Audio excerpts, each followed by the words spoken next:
Vamos a ir ahora con nuestro invitado del día de hoy, con el profesor José Luis Espert. ¿Cómo le va, profesor? ¿Qué dice? ¿Qué tal? Lo saludo. ¿Cómo anda? ¿Y vos? Muchísimas gracias por venir. Placer. No es la primera vez que está en C5N. No. Ha estado ya en otra oportunidad. Sí. En algún momento usted, no digo que era mala palabra acá, pero prácticamente digo, yo hoy jugaba un poco con el productor, decíamos, era una especie de anticristo, mire acá. Bueno, es común eso, ¿eh? Me pasó en los 90, pasó Sí. con los Kirchner y pasa ahora también. ¿Qué va a hacer? ¿Por qué? ¿Por qué los gobiernos lo Que miran sean felices, ¿eh? ¿Por qué los gobiernos lo miran con distancia? En todo caso, en algún momento se pelean con usted. Por ejemplo, el gobierno del presidente Macri ha salido muy fuerte, por ejemplo, a cruzarlo a raíz de la publicación de un artículo suyo en el diario La Nación. Sí, yo sobre el gobierno de Macri... Macri, si quiere discutir conmigo, Sí. si quiere plantearme sus discrepancias, está en todo su derecho, más allá de que sea el presidente, pero que me llame a conversar, yo no tengo problema en hacerlo, pero que me mande a su mayordomo y que el mayordomo mande a Diputrols para atacar lo que yo digo sin tener ningún conocimiento mínimo de economía, eso sí que me parece poco serio, incluso de épocas que uno pensó que quedaban atrás, ¿no? Cuando con el kirchnerismo venía la degradación y descalificación de uno por criticarlo, ¿no?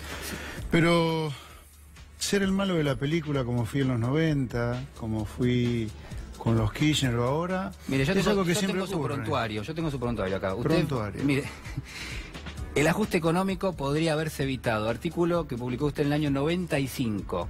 95, claro. Esa fue mi primer nota en ámbito financiero. Y fue muy golpeado por eso, porque criticaba a Felipe Domingo Cavallo. Claro, claro. Yo lo que decía en ese momento, apenas había ocurrido el tequila, era que si Cavallo hubiera hecho las cosas bien y no el desastre fiscal que ya estaba haciendo en ese momento, la devaluación mexicana de ninguna manera nos debería haber arrastrado como nos arrastró a una recesión en el año 95 y con un gran riesgo que hubo en ese momento de caída de bancos. Yo me acuerdo muy bien en el tequila, muchos bancos estuvieron en una cuerda floja. ¿Usted ya veía ahí que el modelo de Cavallo tenía deficiencias? O sea, Sí, ¿fue el primero casi en criticarlo? El Cavallo en los 90 son dos Cavallos en realidad. Uno que hizo una reforma pro mercado extraordinaria, que fue ejemplo en gran parte del mundo emergente, y otro el desastre fiscal que comenzó con él y termina en la crisis 2001, ¿no?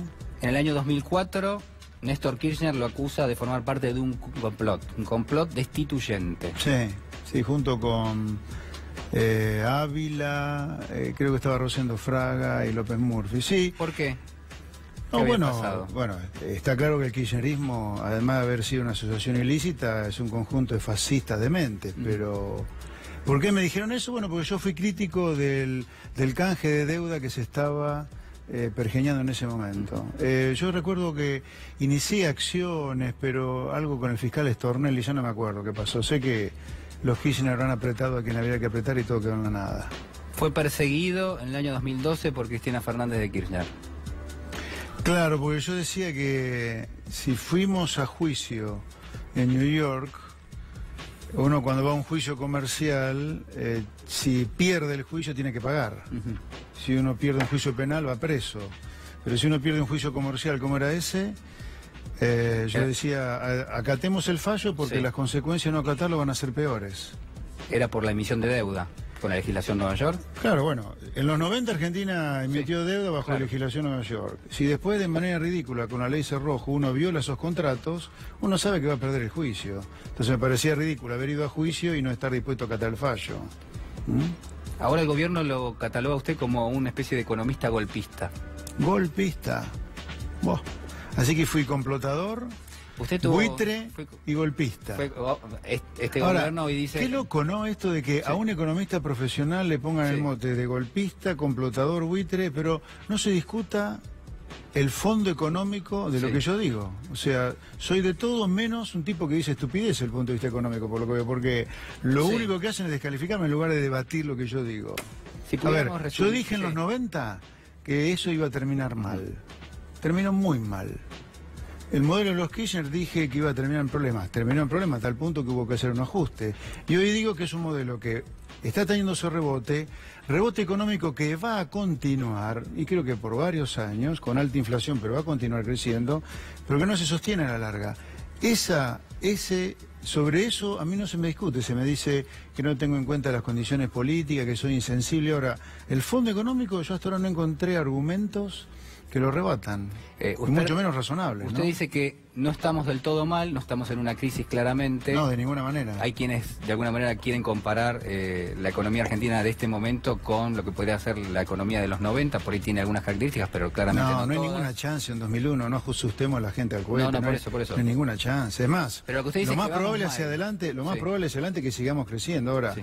como yo ya he dicho, estamos bien, pero vamos mal. Esto no, así a repetición continua no es. ¿Cuáles son, de alguna manera, los defectos que tiene la economía argentina, o los problemas que tiene y que usted considera que son urgentes, digamos, que hay que atacar? A ver, te lo voy a contestar en dos planos. Sí. Un primer plano es, a mí me impacta cómo Argentina, después de 70 años, de casi un genocidio contra sí mismo como país, esté dudando que tiene que cambiar en serio. A ver, Argentina llegó a ser, según la base de datos de Agnus Madison, la base de datos más grande que hay en el mundo sobre estadísticas del PBI, llegó a ser número 1 del mundo en PBI per cápita a fines del siglo XIX, exactamente 1875-1876, con la ideas de la generación del 80, dicho sea de paso, ¿no? A partir de Argentina no ha parado de... estuvo en el puesto 5 o 6 hasta mediados del siglo pasado. Ahora, cuando Argentina transforma al populismo light de Irigoyen en un sistema populista con Perón, Argentina no ha parado de caer en el ranking mundial de ingreso per cápita. Del número 5 o 6 que éramos a mediados del siglo pasado, hoy ya son número 62. Hace 30 años que tenemos pobreza en 30%, ya tenemos droga e inseguridad rampante. Yo no entiendo cómo ningún presidente se le ha ocurrido cambiar en serio esto. Y yo creo que las cosas que hay que cambiar son tres, esencialmente. Argentina tiene que vivir del comercio, no puede ser que Argentina viva cerrada al mundo. No, hermano, por eso todo es tan caro acá. Argentina tiene un fisco impagable y encima con déficit. Impagable por la presión impositiva salvaje que genera y con déficit por poco que cada tanto genera crisis. Y otra cosa, este sindicalismo, ¿a qué trabajador le sirve este sindicalismo? Hay que cambiar las leyes laborales. Yo creo que es un vértice que si nadie lo cambia, y hasta ahora Macri no es ningún cambio en estos tres vértices profundos, todo tendrá su rebote como lo tuvo la convertibilidad, como lo tuvo el modelo de Kirchner, pero a la larga esos rebotes se extinguen y esto es lo que el macrismo no entiende. ¿Es esta una economía que funciona con inflación? ¿Usted le cree al gobierno cuando dice, bueno, la inflación ya está bajando? A ver, la inflación está bajando. La inflación, la global, la entera, la que tiene adentro las tarifas, los servicios públicos, no está bajando. Es la misma inflación que tenemos en los últimos 11 años. Cuando el gobierno dice que está bajando, nos compara contra el 2016, claro, que es medio burdo eso, compararte con un año en el cual devaluaste y comenzaste el ajuste de tarifa. Entonces, en ese sentido no es cierto que la inflación esté bajando, el gobierno miente. Ahora, es cierto que la inflación núcleo de hoy es más baja que la que tuvimos durante los dos mandatos de Cristina Kirchner, porque tenemos la misma inflación pero con ajuste de tarifas. Entonces, es mentira que esté bajando la inflación que le duele a todo el mundo, es cierto que ha bajado la inflación núcleo. Ahora, cuidado, la segunda reflexión que te haría es, hace 18 meses... que después de la baja que tuvo la inflación al final en el segundo trimestre y tercer trimestre de 2016, dejaron de bajar las dos inflaciones. Hoy Argentina está operando con una inflación con ajuste de tarifas de 23 a 25% y sin ajuste 19-20. Esa es la inflación que tenemos hoy. Usted ha dicho que el gobierno enfrenta los problemas con una especie de, lo pongo entre comillas, ¿no?, ternura. Digamos, ¿qué significa la ternura para Spert? A ver, la ternura para mí es, vuelvo sobre lo que le decía antes, o te decía antes, no atacar ninguna de las tres causas fundamentales de la decadencia argentina, el capitalismo corporativo, sí, el Estado presente deficitaria, son cambios cosméticos, y las leyes por darle facilidad. A ver, la recuperación que estamos teniendo hoy, y que va a continuar en 2018, y probablemente continúe en 2019, es una recuperación, sin duda, en la cual tiene mucho mérito el gobierno, que ha normalizado la economía, pero no la ha cambiado. ¿Ha normalizado en qué sentido? Le quitó todos los elementos bizarros que tenía el kirchnerismo. La gendarmería para bajar el dólar, hoy el Banco Central o sube la tasa de interés o vende dólares para bajar el dólar, no manda a la policía. Los controles de precios han desaparecido, se le dejó de hacer la guerra al campo, tenemos una relación muy constructiva con el mundo civilizado, el mundo desarrollado, el mundo rico, todo eso está bárbaro. Y eso es lo que está provocando y va a seguir provocando rebote por algunos años más. Ahora, el gasto público no está bajando, el déficit fiscal tampoco está bajando, la inflación, ya te decía antes, es la misma de los últimos 11 años, y con estas leyes laborales las empresas no van a correr demasiado riesgo en contratar gente si temen quebrar por despedir a una persona, no es así.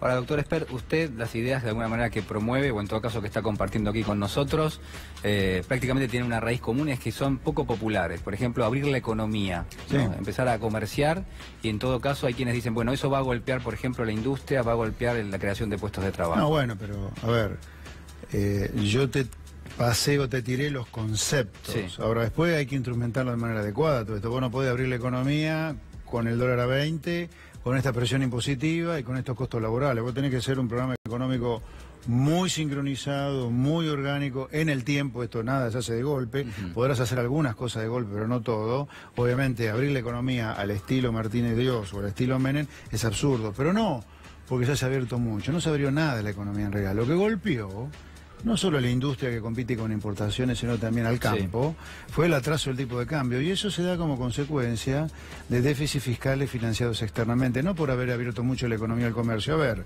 Argentina, según la OMC, uno agarra los datos de Argentina, los aranceles que cobra, es la economía más cerrada del planeta. ¿Cómo vamos a decir que acá hubo alguna vez alguna apertura indiscriminada? Lo que ha ocurrido, insisto, es atraso del tipo de cambio, que eso es otra cosa. Pero bueno, los industriales proteccionistas se las han ingeniado para confundir a la gente y hacerle creer que abrir la economía es lo mismo que atraso cambiario, cuando no tiene nada que ver una cosa con la otra. ¿Hay en este momento atraso cambiario? ¿Usted piensa que el dólar tendría que tener algún otro tipo de valor? Sí, pero no tiene sentido devaluar sin nada alrededor, porque a los 6 meses estamos con el tipo real de cambio previo a la devaluación. A ver, hoy es decir, el la dólar... inflación se come la Claro, devaluación. si usted no cambia de raíz esto, va a tener inflación que se coma el dólar. A ver, si uno agarra los últimos 70 años de Argentina, 70 años, Sí.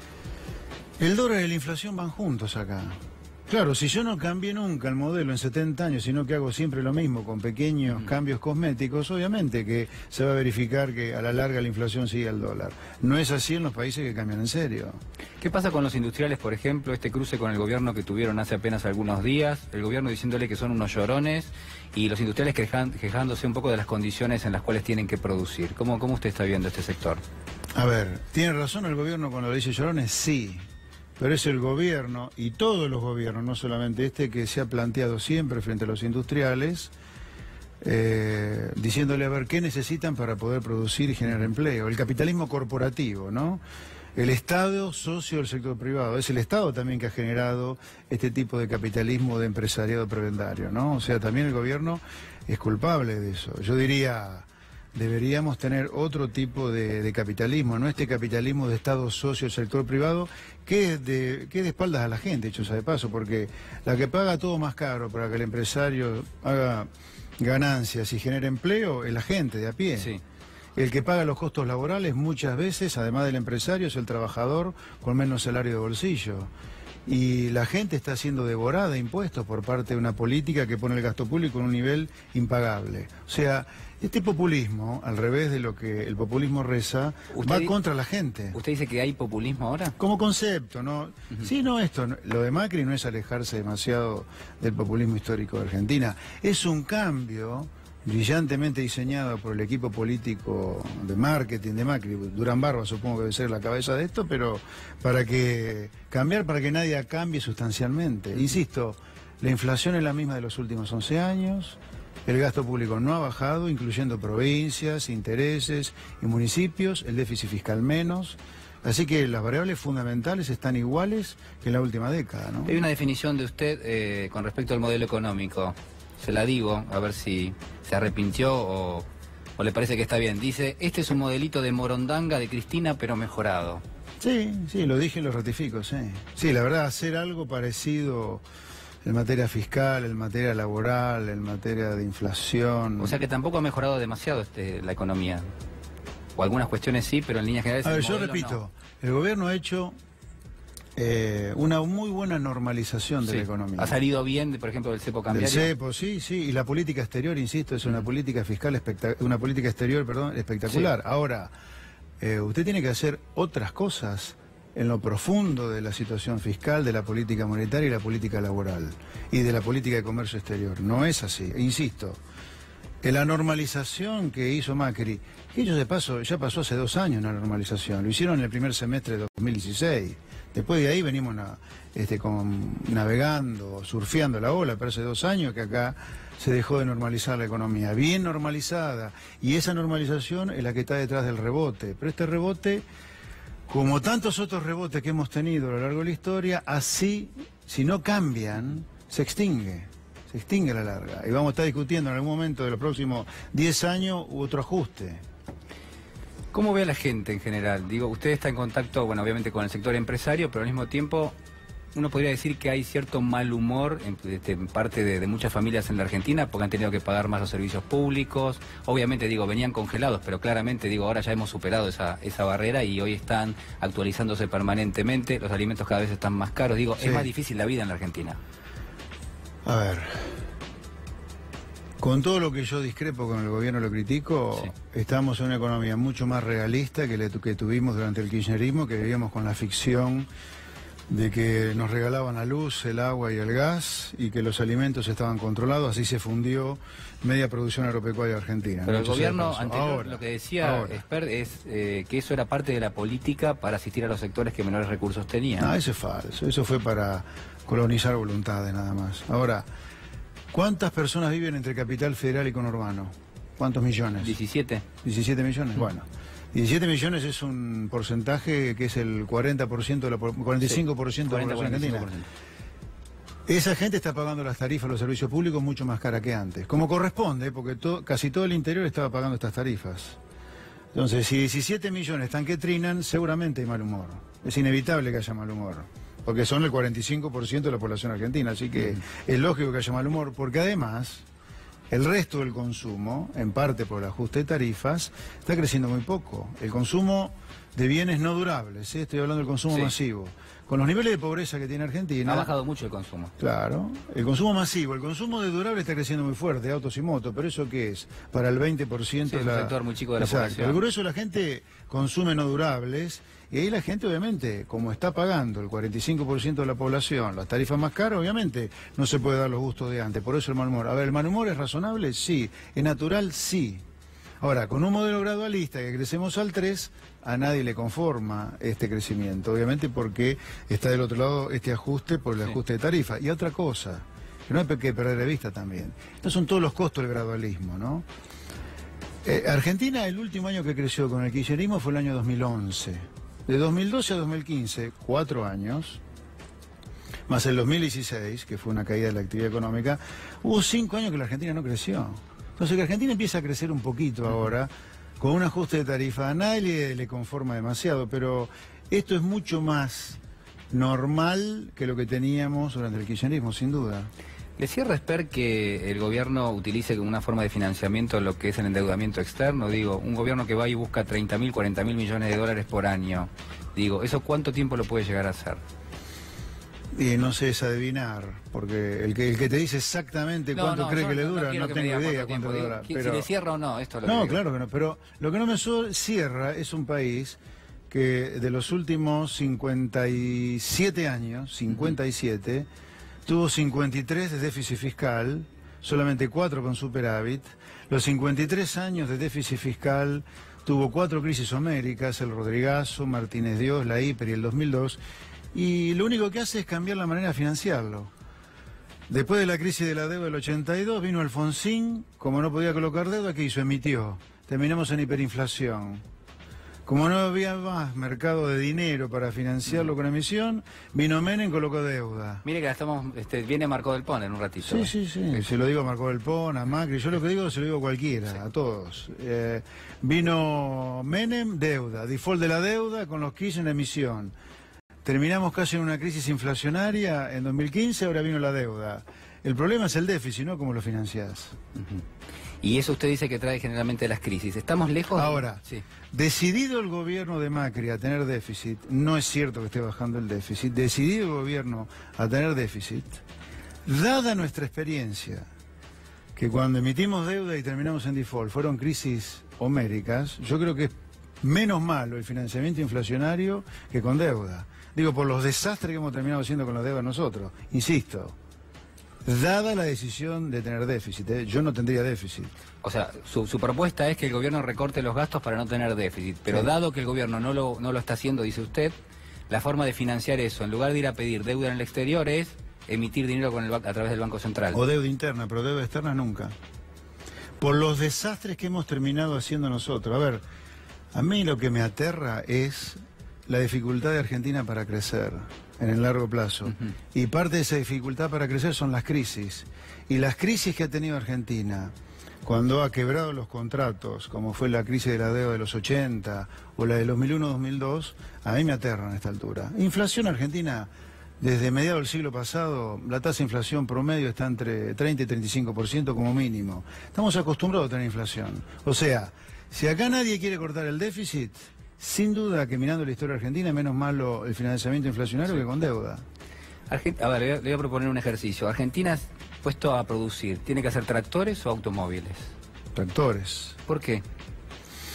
Porque haría tractores si la economía se abriera al comercio. El boom agropecuario, el boom en la industria del petróleo, de la energía, del litio, del zinc, del cobre. Argentina es una mina de oro. Si abriera su economía al comercio, como debe abrirse, devaluando, bajando los costos laborales, los costos impositivos, el boom en la producción agropecuaria y el resto de los sectores sería tan grande que Argentina exportaría tractores y sembradoras. Los autos, lo que los importe todo. O en Chile hay acaso una revolución en que importa todos los autos, o en Uruguay. Pero, por ejemplo, empresarios como Cristiano Rattazzi permanentemente se quejan de las condiciones en las cuales producen automóviles. Que Argentina a lo mejor no tiene que producir automóviles. Te repito, 70 años de decadencia, 4 décadas con una crisis en promedio cada 10 años, 30% de pobreza, nos hace recapacitar que a lo mejor estamos haciendo algo mal, en serio, más allá del signo político de cada gobierno, que hay algo troncal que une a militares, radicales, peronistas, macristas, donde todos hacen más o menos lo mismo. Yo no entiendo cómo no reflexionamos sobre la cuestión estratégica de la Argentina. Lo escuché siendo bastante crítico con respecto a esto que tomó Estado Público hace apenas algunos días, y es que algunos funcionarios tienen, por ejemplo, parte de sus ahorros en el exterior. Sí. No estamos hablando acá de las sociedades offshore, sino puntualmente de aquellos que tienen, por ejemplo, dinero depositado en algún banco, en bonos, en acciones, en el exterior. A ver. ¿Qué piensa de eso? No seamos pacatos. Acá en la última década tuvimos una asociación ilícita gobernando. Esta gente no parece una asociación ilícita, tendrá casos de corrupción. Que tengan la plata afuera, yo no veo cuál es el problema. Mientras que sea plata blanca, bien habida, no veo cuál es el problema. Ahora, el problema es político. De que como este modelito es así, de un crecimiento tan chiquitito, hay que ir a mangar cada vez que se puede afuera. Entonces, si usted va a mangar afuera, obviamente que se expone a que le digan, ¿y vos la plata que hiciste? Pero tener la plata en sí misma afuera no me parece que sea ningún tipo de problema. Sí es un problema político si su modelo es tal que lo obliga a usted a pasar la gorra en todos lados. Usted tiene una hipótesis, es que hay un determinado, yo no digo complot, pero sí claramente una asociación entre determinado tipo de empresarios, sindicatos, que generalmente han conspirado contra el crecimiento de la Argentina. Me interesa que se concentren los sindicatos. Digo, ¿qué rol tienen hoy? Y si no le parece que eso es necesario, por ejemplo, para defender los derechos de los trabajadores. No, a ver, la Argentina es el reino de la normalidad, por eso nos va mal. Ya que me preguntás por el mundo sindical. Sí.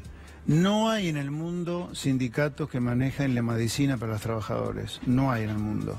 Las obras sociales sindicales, dice usted. No hay. La medicina se presta a través de una red de hospitales públicos nacionales como corresponde. Pero los sindicatos no tienen ninguna injerencia en la salud para los trabajadores. En el mundo que progresa, además de que no hay obras sociales en manos de los sindicatos, en el mundo que progresa, por ejemplo, la asociación a los sindicatos del trabajador es completamente libre. Acá en los hechos no lo es. Porque un trabajador que se quiere atender a la obra social sin ser afiliado, el turno se lo dan para dentro de 4 siglos aproximadamente. En el mundo que progresa no hay unicato sindical, no hay ningún unicato sindical. Acá el que tiene la mayoría se lleva todo, deja al sindicato menos representativo un rol decorativo. Yo creo que son todas las anormalidades que son parte de la cadena de anormalidades que han hecho la Argentina decadente y creo que hay que cambiar. Sí, las leyes laborales argentinas hay que cambiarlas de raíz, sin duda. A ver, tenemos acá un recorrido, ¿no?, entre los principales líderes políticos. Federico Sturzenegger, ¿qué le parece? ¿Qué gestión está haciendo? A ver, Sturzenegger tiene créditos académicos extraordinarios. Ahora, como hacedor de política económica, le erró feo con Cavallo a fin de los 90, ¿te acuerdas que fue secretario de Política Económica? Y bueno, con la inflación hasta ahora, sin duda que el Banco Central está fracasando en bajar la tasa de inflación. Es la misma tasa de inflación de la última década. ¿Es un error de Sturzenegger o es un error del presidente Macri que políticamente ahora le está dando órdenes a Sturzenegger? No, a mí me consta que de haber conversado abiertamente en lugares públicos, con auditorios, con muchos de los miembros del equipo económico de Macri, y acá ellos siempre para mí tuvieron un error diagnóstico que creo que se está verificando, que es la subestimación del problema fiscal de Argentina. Usted con una política fiscal que tiene este déficit, siempre va a haber riesgos, siempre la tasa de inflación esperada va a ser alta y a usted le va a costar mucho bajar la tasa de inflación con este problema fiscal. El gobierno pensó, o el equipo económico, Macri no tiene por qué saber esta especificidad de economía, ¿no? Pero el equipo económico cometió el error de pensar que cambiando la forma de financiarlo, la inflación bajaría. En el medio de un ajuste de tarifa, olvídese. Así que sí, sin duda que se equivoca. Lo hacemos girar a nuestro personaje del momento, Néstor Kirchner. ¿La gestión de Kirchner fue mejor que la de Cristina? Sí, pero eso es parcial, es como decir, qué bueno que fue el primer gobierno de Menem y qué malo que fue el segundo. Eso pierde la perspectiva que los problemas en economía nunca... ¿Aparecen en el segundo? Aparecen con el tiempo. No, yo creo que los Kirchner en general son lo peor que le ha pasado al país desde la democracia. Seguimos entonces. Bueno, está por allí Eduardo Duhalde. Bueno, usted ha sido uno de los principales críticos de Carlos Menem, ¿no?, del modelo económico en aquel momento. Seguimos haciendo girar. Bueno, el presidente Macri, ya hemos hablado. De Hugo Moyano, ¿qué le parece? ¿Hugo Moyano puede ser en este contexto alguien que sea el garante de que el peronismo o la próxima oposición logre llegar al poder? No tengo idea, no sé si están dadas las condiciones para que el peronismo vuelva al poder, no lo sé. No tengo idea. ¿Le daría un mandato más al gobierno de Cambiemos? ¿Yo? Sí. ¿Si lo votaría hoy? No sé si lo votaría, si usted lo ve con posibilidades. ¿Con chances? Sí. A ver, si la pregunta ¿es probable que el gobierno de Cambiemos repita en 2019? Sí, es probable, sí. No diría que va a ganar seguro, pero... Como la economía creo que le va a jugar ligeramente a favor, tiene un as importante para ganar las elecciones del año que viene, sin duda.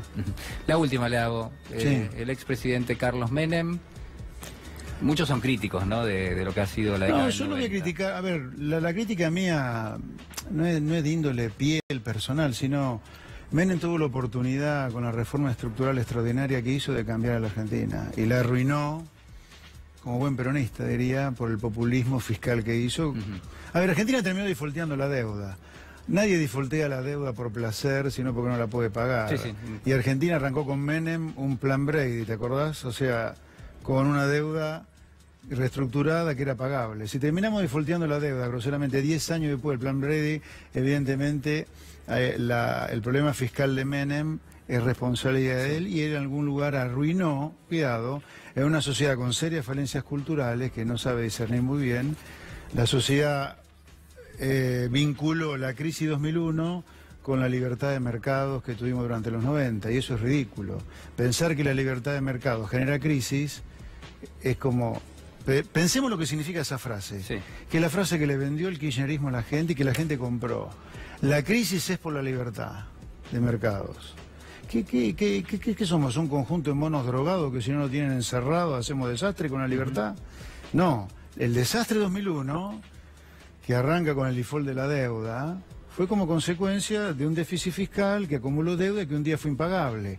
Como consecuencia de que los bancos tenían mucha deuda, los bancos que hicieron cuando el gobierno defaultea no pudieron pagar los depósitos y ahí viene el robo de los depósitos. Pero el problema esencial fue fiscal como en casi todas las crisis, ¿no? Pero cuidado.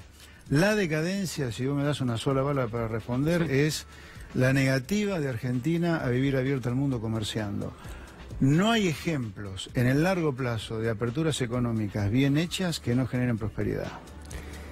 Doctor, le agradezco mucho. A ver, Por nada. La última le hago. ¿Una más? Sí, tengo una más. De índole personal, a ver si me la permite. Me dijeron en general, que... cuestiones personales. No, pero me dijeron que usted hizo mucha terapia.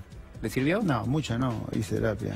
¿Le sirvió? Mira, a todo aquello, todo lo que ayude a aprender más, yo sigo estudiando ahí para que lo sepa. Cuénteme. Sí, yo sigo estudiando. Sigo estudiando economía, y sí, la terapia sí, me fue útil en su momento, claro que sí. Bueno, usted enseña en la universidad, digamos, del SEMA, hace muchos años. Y también estudio ahí. Por ejemplo, ahora voy a cursar una materia que se llama Organización Industrial. Me la debía. Sí. Me gusta estudiar, me gusta aprender. Y en su momento me pareció que podía agregarme la terapia, sí. ¿Y sirve para aproximarse a la economía? Sí. ¿La terapia? Sí.